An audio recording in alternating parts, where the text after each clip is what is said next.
नवी दृष्टी देईल.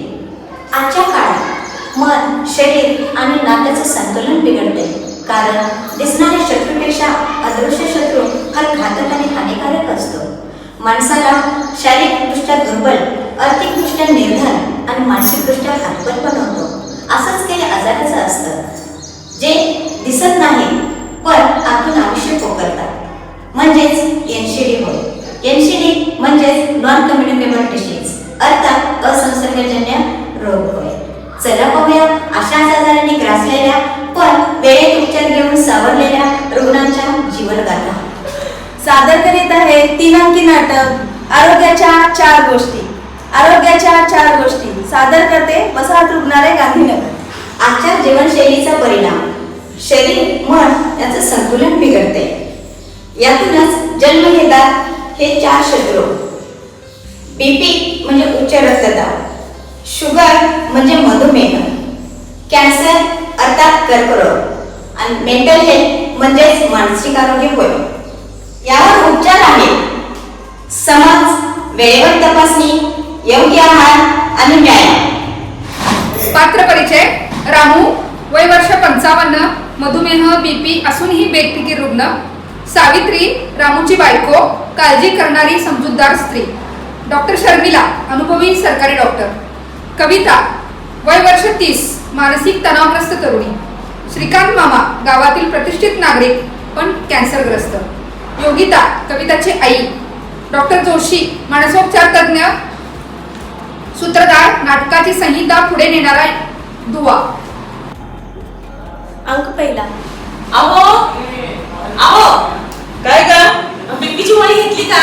नाही अजून घेतली. का तू सारखी माझ्या पाठीमागे किटकिट करतेस? किटकिट करतेस म्हणजे काय? बीपीची गोळी खायला नको? ते गोळ्या खाऊन खाऊन मला कंटाळा आला. ते आजारी असल्यासारखं वाटतंय. आजारीच आहात तुम्ही. काल खाल्ली नाही काय? जोशी काकूंकडे पेढा खाल्ला नाही तुम्ही?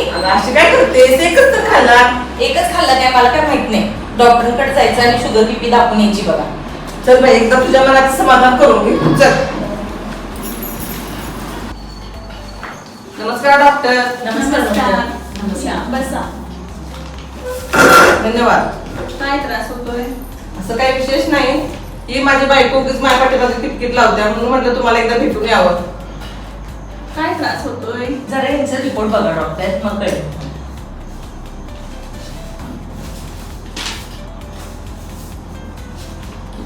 बरं केलं दाखवायला आला. अहो रामू, BP, शुगर सुरुवातीला त्रास देत नाहीत, पण हळूहळू शरीराचं नुकसान करतात.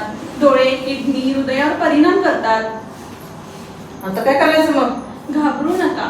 वेळेत औषधं घ्या, नियमित व्यायाम करा आणि महत्वाचं म्हणजे आहारावर नियंत्रण ठेवा, म्हणजे सगळं काही व्यवस्थित होईल. नाहीतर पुढचं कठीण आहे. ती डॉक्टर औषधं खूप महाग असतात का हो? अजिबात नाही. NCD तपासणी केंद्रात सर्व औषधं व तपासण्या मोफत मिळतात. बाहेर आमच्या सिस्टर बसल्या आहेत, त्या तुम्हाला कार्ड करून देतील. महिन्याच्या गोळ्या तुम्हाला त्यावर मोफत मिळतील. महिन्याला येऊन गोळ्या घेत जा, तपासणी करत जा. अजून काही माहिती लागली तर सिस्टर तुम्हाला सांगतील. धन्यवाद डॉक्टर. धन्यवाद डॉक्टर. सिस्टर, डॉक्टर साहेबांनी आम्हाला तुम्हाला भेटायला सांगितले. हे आमची कागदपत्र. बरे झाले. आपल्याकडे NCD विभागामध्ये सर्व तपासण्या व औषधोपचार मोफत मिळतात. काय कागदपत्र आणायला लागतात सिस्टर? नाही, फक्त तुमचा मोबाईल नंबर व आधार कार्ड द्यावे लागेल. हे कार्ड तुम्हाला भरून दिले जाईल. दर महिन्याला तुम्हाला औषधे मिळतील. गोळ्या संपण्याच्या अगोदर 2 दिवस येऊन औषधे घेऊन जा. लक्षात ठेवा, असंसर्गजन्य आजारावर उपाय आहेत, उपचार आहेत. ते तुमच्या हातात आहे. गरज आहे ती फक्त तुमच्या कृतीची. योग्य आहार, थोडासा व्यायाम, योग्य जीवनशैलीसाठी सवयीमध्ये थोडे बदल केला तर NCD गायब होईल. अंक दुसरा. अगाई, माझा मोबाईल कुठे आहे? अगं कविता, काय शोधतेस? अगं, माझा मोबाईल सापडतच नव्हता. असेल ना तिथेच. तू आज ऑफिसला का नाही गेलीस? अगं हो आई, मी आज तुला सांगणारच होते. माझं डोकं खूप दुखते, मला फ्रेश वाटत नाहीये आणि रात्री झोपही नाही झाली. अलीकडे तू फारच दांड्या मारतेस, सारखं ऑफिस चुकवतेस. अगं, मला जावंसं वाटतच नाही ऑफिसला. तू जेवलीस का? मला भूकच नाहीये. काय ग कविता, आज ऑफिसला सुट्टी आहे का? हो मामा, आज माझी तब्येत ठीक नाहीये. ही ना अलीकडे सारखं ऑफिसला सुट्टी घेते. सारखं काहीतरी हिच्या कंप्लेंट सुरू असतात. हे बघा, असं सारखं मोबाईलमध्ये तोंड घालून बसलेली असते. ही लक्षणं ठीक नाही. मी पण हे अनुभवलेलं आहे. लोक काय म्हणतील, लोक काय विचार करतील, हा विचार करत आपण बोलायला घाबरतो. पण आपण वेळीच सावध होऊन डॉक्टरांशी बोललं पाहिजे. चला आपण डॉक्टरांचा सल्ला घेऊया. माझ्या ओळखीच्या डॉक्टर जोशी आहेत, त्यांचा पण सल्ला घेऊया. काय म्हणतील, मला वेळे समजतील. अगं तू लोकांचं सोड, मला नाही का तोंडाचा कॅन्सर आहे, पण वेळीच मी उपचार घेऊन आता स्वस्थ आहे. माणसाचं मन सुद्धा आजारी पडू शकतं कविता, हे सत्य आहे. डॉक्टर, मी बरी होईल ना? बाळा तुझं नाव काय? मी कविता. अगं कविता, माणसाचं शरीर जसं आजारी पडतं तसं माणसाचं मनही आजारी पडतं. आकारण भीती स्वतःपेक्षा लोक माणसाचा जास्त विचार, यामुळे व्यक्ती स्वतःचा आत्मविश्वास गमावून बसतो. त्यामुळे घाबरू नको, चिंता सोड. नियमित व दिलेले योग्य मात्रे औषध वेळेवर घे, व्यायाम कर, योगा कर, कुटुंब मित्र यांच्याशी संवादात राहा. घाबरू नको, तू बरी होणार याची खात्री आहे. मनाचं आरोग्य हीच खरी ताकद आहे. ती ताकद आपल्या सर्वांमध्ये आहे. फक्त एकमेकांमधील संवाद कमी होऊ देऊ नका. मानसिक आरोग्य लपवण्याचा काळ गेला. सध्या एकमेकाला समजून घेण्याचा, बोलण्याचा, साथ देण्याचा काळ आहे. डॉक्टर सल्ला आणि उपचार देतातच, पण खरा आधार आपलं कुटुंब आणि मित्र परिवारच देतो. चला एकमेकांना समजून घेऊयात. अंक 3. कधी कधी आजार शरीरात नसतो, तो मनातही असतो. कधी कधी आजार शरीरात नसतो, तो मनातही असतो.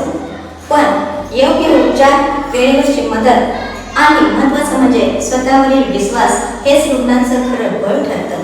चला पाहूया त्यांच्याच तोंडून त्यांच्या संघर्षमय वाटचालीचा आवाज. माझं जीवन साखरेसारखं विस्कटलेलं होतं, पण डॉक्टरांच्या सल्ल्याने व चांगल्या शिस्तीने माझं जीवन साखरेसारखं गोड झाले. मनावरचा ताण आणि शरीराचा त्रास हे डॉक्टरांनी समजावून सांगितले. ताणावरही उपचार करता येतो हे समजल्यानंतर बीपीवर विजय मिळवता येतो. याचं मूर्तिमंत उदाहरण म्हणजे माझे पती रामू हे होय. आता आम्हा दोघांचा सुखाचा संसार चालू आहे. कॅन्सरचं नाव ऐकताच डोळ्यासमोर काळोख दाटला होता.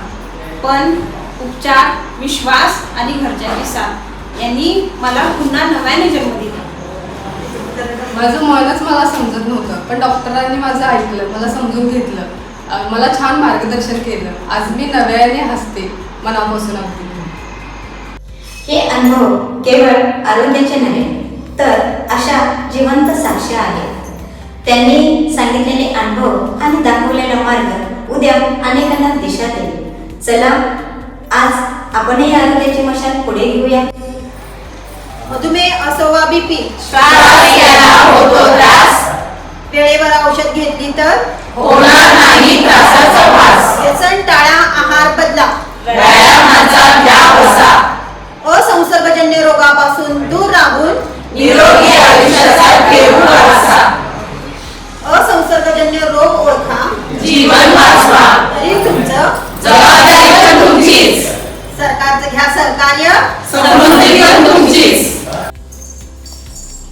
तर मंडळी, लक्षात आलंच असेल एनसीडी एक शांत महामारी आहे. पण आता घाबरायचं कारण नाही.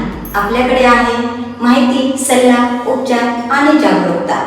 लक्षात ठेवा, आरोग्य हीच खरी संपत्ती आहे आणि जागरूकतेचं नाव विजय आहे. विजय भव, आरोग्य धनसंपदा भव. धन्यवाद. सहभागी पात्र परिचय: सूत्रधार कल्पना रत्नाकर, अधिपरिचारिका; रामू क्लेरा चोपडे, अधिपरिचारिका; सावित्री रुदा काळे, अधिपरिचारिका; डॉक्टर शर्मिला ऋतुजा परीट, अधिपरिचारिका; कविता प्रियांका हेगडे, आरोग्य सेविका; योगिता स्नेहल क्षीरसागर, अधिपरिचारिका; श्रीकांत मामा स्वाती कोळपे, अधिपरिचारिका; डॉक्टर जोशी सुषमा कांबळे, अधिपरिचारिका; अधिपरिचारिका रुपाली चव्हाण, अधिपरिचारिका.